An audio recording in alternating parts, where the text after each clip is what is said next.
आज हम आइसोस्टेसी के बारे में पढ़ लेते हैं। आइसोस्टेसी का मतलब समस्थिति, समस्थिति का सिद्धांत, थ्योरी ऑफ आइसोस्टेसी। आप अपने आसपास नजर अगर डालेंगे तो बहुत सारे लैंडफॉर्म्स आपको देखने को मिलते हैं। कहीं पर बहुत विशालकाय पर्वत हैं, तो कहीं पर पठार हैं, कहीं समतल मैदानी हिस्से हैं, तो कहीं पर आपको समुद्र देखने को मिलेंगे। तो इतने सारी भूआकृतियों में अंतर होने के बाद भी क्यों एक स्टेबिलिटी और एक बैलेंस नजर आता है आपको इन सभी लैंडफॉर्म्स के बीच में? इतनी अधिक विभिन्नता होने के बाद भी आपको कहीं ना कहीं एक स्टेबिलिटी और एक बैलेंस नजर आता है। तो इसे ही ज्योग्राफिकल टर्म में हम थ्योरी ऑफ आइसोस्टेसी कहते हैं कि कहीं ना कहीं एक बहुत ही बड़ी कोई व्यवस्था काम कर रही है इन सभी लैंडफॉर्म्स के पीछे, कि इतनी अधिक वेरिएशंस के बाद भी ये सभी आपस में संतुलन बनाए हुए हैं। और वही ज्योग्राफी में हम थियोरी ऑफ आइसोस्टेसी के अंडर पढ़ते हैं। सबसे पहले तो हम यही जान लें कि आइसोस्टेसी वर्ड है क्या, इसका मीनिंग क्या है। तो मैंने पहले भी आपको बताया था कि मोस्टली जो वर्ड्स हैं ज्योग्राफी में वो हमने ग्रीक लैंग्वेज से डिराइव किए हुए हैं। तो ये आइसोस्टेसी वर्ड भी हमने वहीं से लिया है, ग्रीक भाषा का एक शब्द है आइसोस्टेसियस, जहां से हमने इसे डिराइव किया। आइसोस्टेसिस का मीनिंग होता है बराबर खड़े रहना, एक ही स्थिति में खड़े रहना। तो वहीं से आइसोस्टेसी जो हमने डिराइव किया। तो ज्योग्राफी में आप इसको कैसे डिफाइन करोगे, व्हाट इज आइसोस्टेसी? तो देखिए, आइसोस्टेसी जो है वो ऊंचे उठे हुए हिस्से भूमि के और ऐसे हिस्से जो कि गहराई में स्थित हैं, ऊंचे उठे हुए हिस्सों में और निम्न के क्षेत्रों के बीच में जो एक बैलेंस है, एक मैकेनिकल स्टेबिलिटी है, उसे हम सिंपली लैंग्वेज में क्या बोलते हैं? आइसोस्टेसी। पृथ्वी जो है वो निरंतर परिक्रमण भी कर रही है और परिभ्रमण भी कर रही है, रोटेशन भी कर रही है पृथ्वी, और सन के अराउंड ये रेवोल्यूशन भी कर रही है। तो इस पृथ्वी के रोटेशन और रेवोल्यूशन के बावजूद भी इसके जो ऊंचे उठे हुए हिस्से हैं और जो इसके निम्न हिस्से हैं, उनके बीच की जो एक मैकेनिकल स्टेबिलिटी है, उस पोजीशन को हम क्या कहते हैं? आइसोस्टेसी। देखिए, ये दो क्वेश्चंस बहुत इंपॉर्टेंट रहते हैं इस सिद्धांत में। सबसे पहले जो ये थ्योरी थी वो दी किसने थी? जे एच प्राट ने। कब दी थी? 1859 में। लेकिन इस शब्द का इस्तेमाल हुआ पूरे 30 साल के बाद। डट्टन नाम के एक वैज्ञानिक हैं जिन्होंने 1889 में इस शब्द का इस्तेमाल किया। ठीक है, थ्योरी तो पहले दे चुके थे, इससे 30 साल पहले प्राट इसके बारे में बता चुके थे, लेकिन उन्होंने इस शब्द का इस्तेमाल नहीं किया था। डटन ने 1889 में इस शब्द का इस्तेमाल किया। इन दोनों क्वेश्चंस को आप जरूर याद रखिएगा। चलिए, तो मैंने बताया कि थ्योरी दी किसने? प्राट ने, जे एच प्राट। उन्होंने क्या किया? देखिए, वो जो थे अ, एक जॉर्ज एवरेस्ट नाम के व्यक्ति थे जिनके नाम पे हमारे एवरेस्ट पर्वत का नामकरण भी हुआ है। वो सर्वेयर जनरल थे उस टाइम पे भारत के, और वो क्या कर रहे थे कि भूमि का मापन कर रहे थे। भूमि का मापन प्राचीन समय में करके हम क्या करते थे? हम अक्षांश और देशांतरों का निर्धारण करते थे, ठीक है ना। जितने भी आपके अक्षांश और देशांतर रेखाएं हैं वो काल्पनिक रेखाएं हैं। हमने माना है कि इतने डिस्टेंस के ऊपर ये अक्षांश है, फिर इतने डिस्टेंस के ऊपर इस नंबर का अक्षांश रेखा है। तो भूमि का मापन जब हो रहा था तो वो दो टेक्निक्स के माध्यम से होता है। एस्ट्रोनॉमिकल ऑब्जर्वेशंस होती हैं और ट्रेंगुलेशन मेथड होता है। इन दोनों मेथड्स के थ्रू फिर अगर एक स्थान का माप एक ही आ जाए तो उस स्थान के अक्षांश को हम ठीक मान लेते हैं। दोनों मेथड का अगर एक ही कैलकुलेशन आएगी, इसका मतलब उस स्थान का जो अक्षांश है वो सही है। तो हम उस वक्त क्या कर रहे थे? दो स्थान थे, देखिए। दो स्थान कौन से थे? कल्याण और कल्याणपुर। आपके बुक्स में डायग्राम आपको मिलेगा। कल्याण था और कल्याणपुर था। इन दोनों के स्थानों के बीच में ये स्थान थे कहाँ पे? और हिमालयन माउंटेन के आसपास, ठीक है ना। हिमालय के जो बिल्कुल नजदीक था वो कल्याण था, और कल्याण से थोड़ा सा 600 किलोमीटर की दूरी पर था कल्याणपुर। और इन दोनों के बीच में ही हम अक्षांशीय दूरियों को माप रहे थे। तो प्रॉब्लम क्या आ रही थी? जब हम दोनों मेथड इस्तेमाल कर रहे थे, एस्ट्रोनॉमिकल ऑब्जर्वेशन भी थी और ट्रेंगुलेशन मेथड भी था, तो उन दोनों मेथड से जब हम कैलकुलेशन कर रहे थे तो इनके जो बीच की दूरी थी उसके अंदर कुछ विसंगतियां आ रही थी। ठीक है ना। वो विसंगति कितनी आ रही थी? लगभग 150 मीटर की, जो कि नहीं आनी चाहिए थी। और वो जो ये प्लम लाइन आपको नजर आए, प्लम बोब देखिए, ये ट्रेंगुलेशन मेथड के अंदर इस्तेमाल होता है। ये जो आपको एक लाइन नजर आ रही है ना, जिसको मैंने अभी अंडरलाइन किया है, दिस वन। तो जो ये प्लम लाइन होती है ना, ये जो थी वो आकर्षित हो रही थी किसकी तरफ? माउंटेन की तरफ। और माउंटेन कौन सा था? हमारा हिमालय। ये बार बार उसकी तरफ आकर्षित हो रही थी, और जो एक्चुअल मेथड जो मापन आना चाहिए था वो नहीं आ पा रहा था।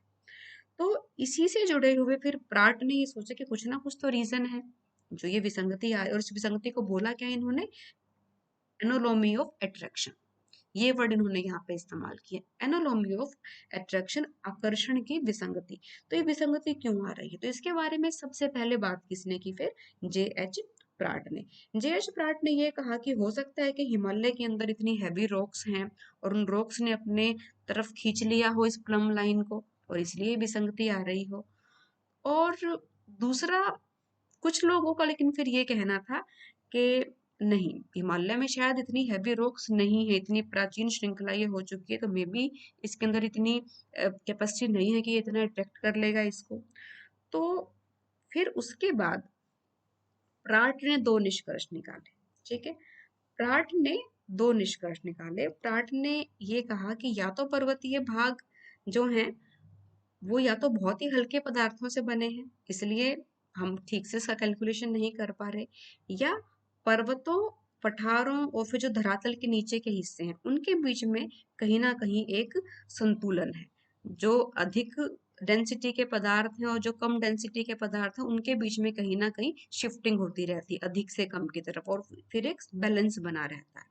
तो इसलिए जो सेकंड विकल्प बोला था प्राट ने, उसको जो था वो सही माना गया। ठीक है, और यहीं पे आपके बुक्स में भी हर जगह जहां भी आप आइसोस्टेसिस को पढ़ोगे तो वहां पे आप आर्किमिडीज की बात पढ़ोगे। ठीक है, आर्किमिडीज के बारे में आप सभी जानते होंगे, जिन्होंने फोर्स ऑफ बॉयंसी के बारे में बात की थी। फोर्स ऑफ बॉयंसी क्या होती है? फोर्स ऑफ बॉयंसी, जिसको हिंदी में हम उत्प्लावक बल बोलते हैं। देखिए, आर्किमिडीज ये बोलता है कि जब भी हम किसी भी पदार्थ को पानी के अंदर डुबाते हैं, जैसे कि आपके सामने ये चित्र है, इसमें एक वुड ब्लॉक है ना, उसको पानी के अंदर डुबाया है। तो जैसे ही हम उसको पानी के अंदर डुबाएंगे तो एक्चुअल में जो उसका वेट था वो वेट अब हमें हल्का महसूस होता है। ठीक है ना, आप एक्सपेरिमेंट करके भी देख सकते हैं। एक्चुअल जब जो उसका वेट, जब आप उसको पानी के अंदर डुबा दोगे तो हमें उसके भार के अंदर कुछ कमी महसूस होती है, और ये कमी किसके बराबर होगी? ये उसके बराबर होगी जितना पानी उसने डिस्प्लेस किया है। आपने वुड के ब्लॉक को अगर पानी के अंदर डुबाया तो पानी का लेवल ऊपर भी तो उठा ना, ऊपर कहाँ से उठा? क्योंकि जो वुड ब्लॉक है उसने पानी का स्थान लिया है। जितने पानी को उसने डिस्प्लेस किया उतनी ही उसके वेट के अंदर कमी भी आ गई। तो ये एक सिंपल एनालॉजी है किसकी? आइसोस्टेसी के सिद्धांत की। और यही फिर अप्लाई की प्राट ने किसके ऊपर? पहाड़ों पे, पर्वतों पे और मैदानों में। देखिए क्या कहा प्राट ने। प्राट ने सिंपली ये बात बोली, उसने ये कहा कि पृथ्वी के अंदर कहीं ना कहीं एक ऐसा जोन है जिसे हम कंपनसेशन लाइन बोलते हैं। ठीक है, और उसी कंपनसेशन लाइन के ऊपर जितने भी पदार्थ हैं उनका भार जो है वो समान होता है। ठीक है, ये आपको डायग्राम नजर भी आ रहा है आपकी बुक्स में, और भी सिंप्लीफाइड आपको डायग्राम मिलेगा। उसने जो था एक एक्सपेरिमेंट करके देखा। ठीक है ना, उसने ये कहा कि अगर मैं अलग अलग डेंसिटी के चीजों को जो है एक किसी भी पारे से भरे हुए, पारा यानी कि मरकरी, मरकरी से भरे हुए किसी बर्तन में उसने अलग अलग डेंसिटी के एलिमेंट रख दिए। उसने चांदी रख दी, जिंक रख दी, ठीक है, लोहा, टिन, बहुत सारे अलग अलग रख दिए। तो उसने ये कहा कि जो जिस गहराई पर ये डूबे हैं वो गहराई जो थी वो बराबर थी। उस गहराई से ऊपर इनकी ऊंचाई में तो डिफरेंस दिखा, लेकिन जो ये डूबे हैं वो बिल्कुल एक लेवल पे डूबे हैं। ठीक है ना, जैसे कि आपको इस डायग्राम में नजर भी आ रहा होगा, ये एस्थेनोस्फेयर है। एस्थेनोस्फेयर के बारे में हमने पहले भी बात की थी जब मैं आपको ज्वालामुखी पढ़ा रही थी। मैंने बताया था ना कि एस्थेनोस्फेयर जो है उसके ऊपर कहीं ना कहीं लिथोस्फेयर फ्लोट करता है। एस्थेनोस्फेयर किस कंडीशन में है? मोल्टन अवस्था में, पिघली हुई अवस्था में। और इसी एस्थेनोस्फेयर के ऊपर फ्लोट करता है हमारा लिथोस्फेयर। लिथोस्फेयर यानी कि जहाँ पे हम स्थल मंडल, जहाँ पे हम रह रहे हैं, जिसके ऊपर हमारी सारी आकृतियां हैं। तो एस्थेनोस्फेयर के ऊपर आपको सभी की हाइट अलग अलग नजर आ रही है। इसकी अलग है, ये ऊपर उठा हुआ, ये से थोड़ा सा नीचे है, लेकिन जहां पे ये डूबे हैं उन सब की गहराई बिल्कुल बराबर है। तो सिंपल आपको याद रखना है कि ऑल ब्लॉक्स, देखिए all blocks float at the same depth, समान गहराई में डूबेंगे लेकिन उनकी डेंसिटी के अंदर डिफरेंस होता है। प्राट ने सिंपल ये चीज बोली है। तो इसलिए प्राट ने क्या कहा, प्राट ने ये बोला कि जो पर्वत है उनकी डेंसिटी पठारों से कम है, पठारों की जो डेंसिटी है वो मैदानों से कम है, और जो मैदानों की डेंसिटी है वो समुद्र तल से कम है। ठीक है, तो जितना ऊंचा स्तंभ आपको नजर आएगा उसका घनत्व उतना कम है। ठीक है ना, उसका घनत्व उतना कम है, यानी कि प्राट के अनुसार सबसे कम घनत्व किसका है, पर्वतों का, इसलिए वे सबसे ऊंचे उठे नजर आएंगे। सबसे अधिक घनत्व किसका हुआ प्राट के अनुसार, समुद्रों का। ठीक है, ये प्राट का मॉडल है। फिर यही देखिए प्राट का मैंने दोबारा आपको दिखाया, इससे सिंपल आपको ये दिख सकता है। ठीक है ना, नीचे बिल्कुल सेम डेप्थ में ये सब डूबे हैं और उसके ऊपर इन सभी की जो ऊंचाई है वो अलग अलग है, same depth but different height. ठीक है, अब इसी में हम नेक्स्ट किसका मत पढ़ेंगे, आइसोस्टेसी के बारे में सबसे पहले बात की थी प्राट ने, लेकिन बहुत सारे विद्वानों ने अपने अपने व्यूज दिए हैं। मोस्टली एग्जाम में अगर बड़ा प्रश्न आता है तो वो प्राट या एरी का आता है, सर जॉर्ज एरी। ये एरी का कॉन्सेप्ट है। डायग्राम देखते ही आपको कुछ डिफरेंस नजर आ रहा होगा। प्राट में सिंपल क्या बात थी, डेप्थ सबकी सेम है, हाइट सबकी अलग अलग है, लेकिन एरी क्या कहते हैं कि कोई भी जो वस्तु होगी वो जितनी ऊपर उठी हुई नजर आती है, जैसे कि पर्वतों को ही लगा लीजिए आप, जितना ऊपर उठे नजर आते हैं उतने ही गहराई में ये नीचे भी धसे हुए होते हैं, जबकि प्राट ने ऐसी कोई बात नहीं की। ठीक है ना, इन्होंने एग्जाम्पल किसका दिया, एरी ने एग्जाम्पल दिया आइसबर्ग्स का। आइसबर्ग्स क्या होते हैं, नेक्स्ट डायग्राम में आपको आइसबर्ग्स क्या होते हैं, जिसे हम प्लावी हिमखंड बोलते हैं, जो आपको ये जो आपके ये है ना ध्रुव हैं, ध्रुवों के आसपास क्योंकि बर्फ बिल्कुल सारा साल जमी रहती है, तो वहां पे बहुत बड़े बड़े हिम के जो टुकड़े हैं उन्हें हम आइसबर्ग्स बोलते हैं, जो कि तैरते भी रहते हैं। फिर तो आइसबर्ग्स का कॉन्सेप्ट ये होता है बच्चों कि जितने ये आपको ऊपर नजर आते हैं तले के, उतने से कहीं गहरा हिस्सा तो इनका नीचे की तरफ धंसा होता है। ठीक है ना, हम ये मान के चलते हैं कि इनका जितना हिस्सा आपको ऊपर नजर आता है उससे 9 गुना भाग इनका नीचे की ओर धंसा हुआ होता है। ठीक है, तो इसी के ऊपर आधारित एरी का कॉन्सेप्ट था कि जो भाग जितने ऊपर उठे हुए नजर आते हैं उससे कहीं गुना ज्यादा वो नीचे हैं, स्थेनोस्फेयर में नीचे की तरफ धसे हुए हैं। तो इसलिए जो इनका सिद्धांत था वो किस पे आधारित था, लॉ ऑफ फ्लोटेशन पे। ठीक है, यही उन्होंने बोला कि जो पर्वत है, पर्वतों की जो जड़ है, जैसे कि ये मैंने अभी एरो करके आपको दिखाई थी ना, पर्वतों की जो जड़ है वो धसी हुई है किसमें, स्थेनोस्फेयर में नीचे की तरफ, और जितने ऊपर उठे हुए हिस्से होंगे वो तभी बैलेंस बना पाएंगे जब उनका हिस्सा नीचे की ओर भी धसा रहेगा, अदरवाइज वो गिर जाएंगे। ठीक है, तो सिंपल इन्होंने यही बात बोली कि जिस प्रकार एक नाव है, जिस प्रकार एक नाव पानी में तैरती है उसका काफी हिस्सा पानी में डूबा रहता है, इसी प्रकार कोई भी आपको हिस्सा आप लगा लीजिए, चाहे पर्वत हो, चाहे पठार हो, चाहे मैदान हो, वो उतने ही नीचे की तरफ भी धसे हुए आपको मिलेंगे। ये सिंपल कॉन्सेप्ट था। प्राट में क्या था, डेप्थ सबकी बराबर थी, एरी में डेप्थ बराबर नहीं है। ठीक है, प्राट और एरी का कंपैरिजन कई बार पूछा जाता है। दोनों के आपको डायग्राम नजर आ रहे हैं आपकी स्क्रीन के ऊपर। ये सिंपल प्राट का है जिसमें मैंने बताया कि हाइट अलग अलग है, परंतु जो ये जोन ऑफ कंपनसेशन जो है ना, ये दिस वन जोन ऑफ जो कंपनसेशन है वहां पे सबकी गहराई जो है बराबर है। लेकिन एरी ने क्या कहा, जो भाग जितने ऊपर उठे हुए हैं उससे कई गुना वो नीचे की तरफ धसे भी हुए। ठीक है, दोनों का कंपैरिजन करके बता सकते हो। आगे हम चलते हैं हेफोर्ड और बोवी। हेफोर्ड और बोवी के जो विचार थे वो मोस्टली किससे मिलते हैं, वो मिलते हैं प्राट से। ठीक है ना, इसमें भी सिंपल है कि जो सभी के सभी, चाहे डेंसिटी कुछ भी हो, लेकिन जो उनका डूबने का जो रहेगा स्थान वो बिल्कुल बराबर रहेगा। एक ऐसा तल इन्होंने नाम लिया, देखिए नीचे आप मैंने लिखा भी है, लेवल ऑफ कंपनसेशन, जिसे हिंदी में क्षतिपूर्ति तल भी कहते हैं। क्षतिपूर्ति तल का मतलब एक ऐसा तल जिसके ऊपर घनत्व बेशक से अलग अलग हो पदार्थों का, लेकिन लेवल ऑफ कंपनसेशन में आके वो एक ही स्थान के ऊपर आकर डूबते हैं। ठीक है ना, और इस लेवल ऑफ कंपनसेशन की गहराई कितनी मानी है, ये प्रश्न कई बार आपसे पूछ लिए जाते हैं कि हैफोर्ड और बोवी के अनुसार लेवल ऑफ कंपनसेशन की गहराई क्या है, दैट इज 100 किलोमीटर।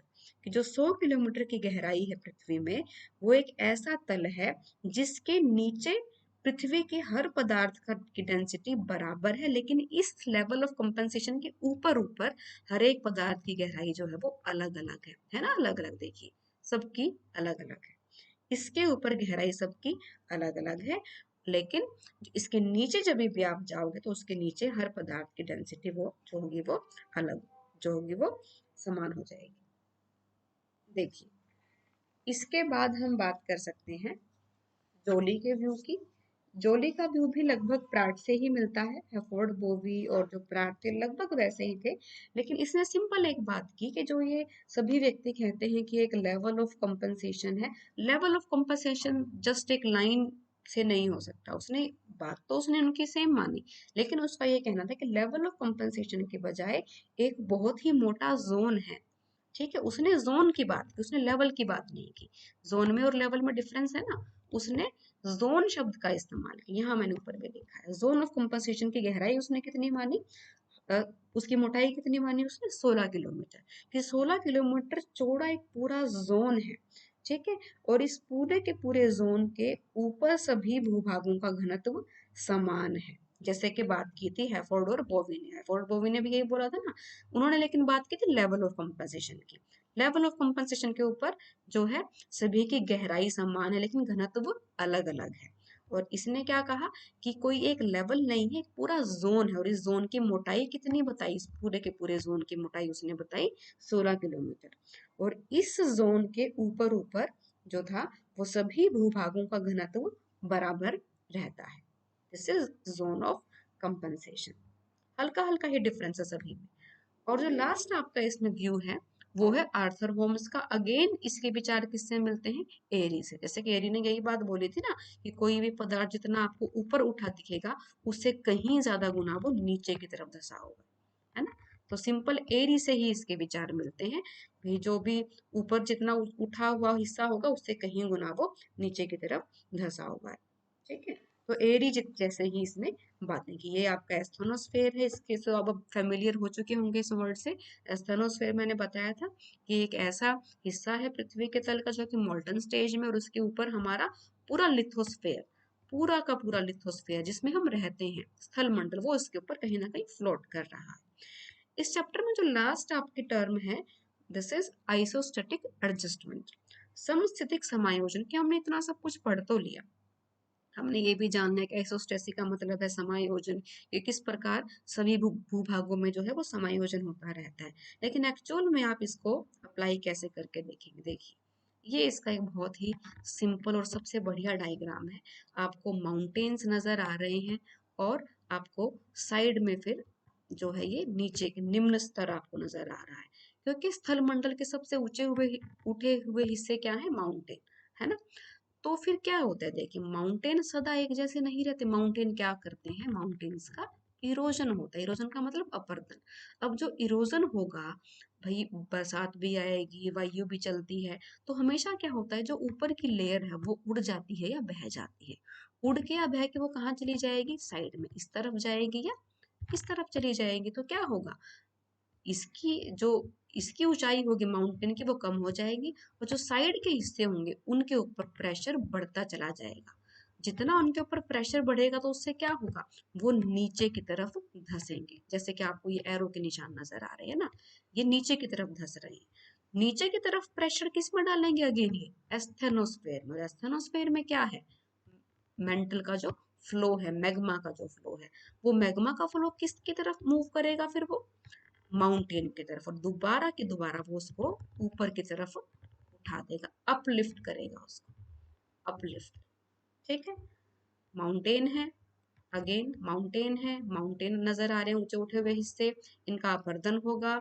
अपर्दन होके दोनों के दोनों साइड में सेडिमेंट्स चले जाएंगे। सेडिमेंट्स दोनों साइड इकट्ठे होंगे तो प्रेशर क्रिएट करेंगे, प्रेशर क्रिएट होगा नीचे की तरफ। तो जो मेंटल है उसका जो मैग्मा है वो मूव कर जाएगा अगेन माउंटेन की, और दोबारा की दोबारा वो माउंटेन को ऊपर की तरफ उठा देंगे। This is your isostatic adjustment. तो ये आपका लेसन है। Best of luck.